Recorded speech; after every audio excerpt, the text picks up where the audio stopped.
Never do leg raises after 60. This chair movement is 3 times more effective. I know that sounds bold, especially if you've been doing leg raises for years thinking you're strengthening your core and legs. But I'm about to show you something that completely changed how I train myself and every client over 60. And once you understand the hidden damage that leg raises are causing to your body, you're going to thank me for revealing this safer, more effective alternative. Picture this. You're lying on your back, hands under your hips for support, and you lift both legs straight up toward the ceiling. Maybe you saw this in a fitness video, maybe a trainer taught you this move decades ago. It feels like you're working your abs, your hip flexors are burning, so it must be good, right? Wrong. What you're actually doing is creating a ticking time bomb in your lower back that could leave you with chronic pain for the rest of your life. Here's what nobody tells you about leg raises after 60. When you lie flat on your back and lift both legs simultaneously, your hip flexors pull with tremendous force on your lumbar spine. If your core isn't strong enough to stabilize against that pull, and most people over 60 don't have that level of core strength, your lower back arches off the ground. That arching creates compression forces on your spinal discs that they were never designed to handle, especially not repeatedly. Research shows that after age 60, your spinal discs lose water content and become less flexible. When you compress them repeatedly, they don't bounce back. They crack, they tear, they degrade. Every single leg raise repetition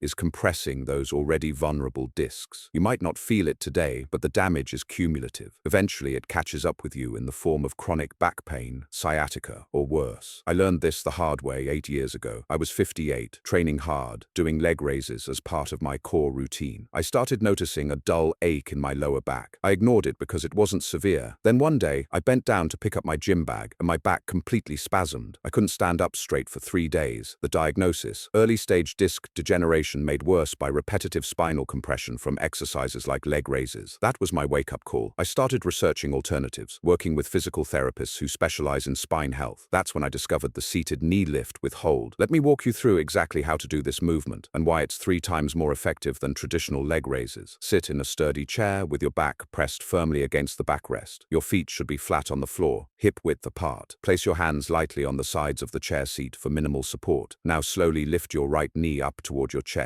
Don't jerk it up. Lift with control. Raise it until your thigh is roughly parallel to the ground or as high as you can comfortably go. Here's the key part. Hold that position for 5 full seconds. Keep your back pressed against the chair. Keep your core engaged. Feel every muscle working to hold your leg in space. After 5 seconds, slowly lower your foot back to the floor with control. That's 1 repetition. Do 10 reps on the right leg, then switch to the left. Now let me explain why this movement is so much more effective. First, your spine stays in a safe, neutral position throughout the entire exercise. Your back is supported by the chair. There's 0 compression on your spinal discs, 0 arching, 0 stress on your lower back. You get all the core strengthening benefits without any of the risks. Second, by working 1 leg at a time, you're forcing your core to work even harder to maintain stability. This builds real-world functional strength because almost everything you do in life happens 1 side at a time. Walking, climbing stairs, getting in and out of a car, these are all single-leg movements. Third, the 5-second hold creates time under tension that leg raises simply can't match. When you hold your leg in space, every muscle involved has to continuously fire. Your hip flexors, your lower abs,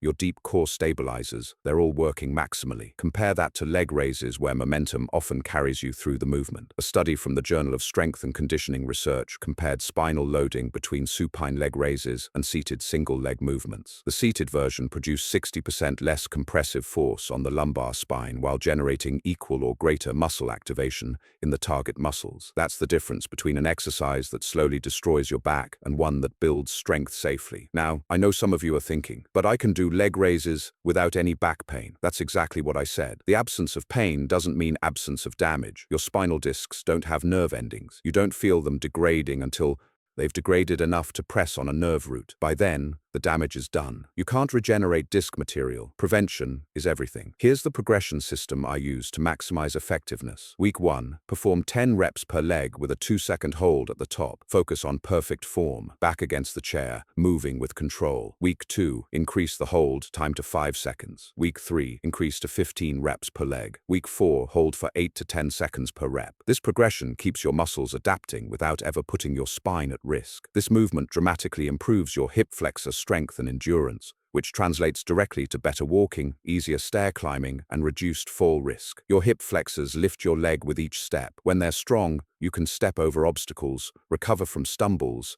and move confidently. Leg raises don't build this functional strength because you're lying down, working against minimal gravity. The seated knee lift forces your hip flexors to work against gravity in the exact position you'll need them in real life. If you want to feel your abs working more during this exercise, here's the trick. As you lift your knee, consciously draw your belly button toward your spine. Think about hollowing out your midsection. This engages your transverse abdominis, the deep core muscle that acts like a natural weight belt. Hold that engagement throughout the entire lift. Now you'll feel your abs working, but without any spinal compression. Here's my challenge to you. Stop doing leg raises today. I don't care if you've been doing them for 30 years. I don't care if they've never caused you pain. The research is clear, the risk is real, and there's a better alternative. Try the seated knee lift with hold for just 2 weeks. Do it 3 times a week, 10 reps per leg with a 5-second hold. Notice if you're moving better in daily activities. Check if your back feels more stable. And if you currently have any lower back pain, any history of disc issues, or any sciatica symptoms, this movement could be life-changing. I've seen it resolve chronic back pain that people thought they'd have to live with forever. I've seen it strengthen cores that years of traditional AB exercises couldn't touch. After 60,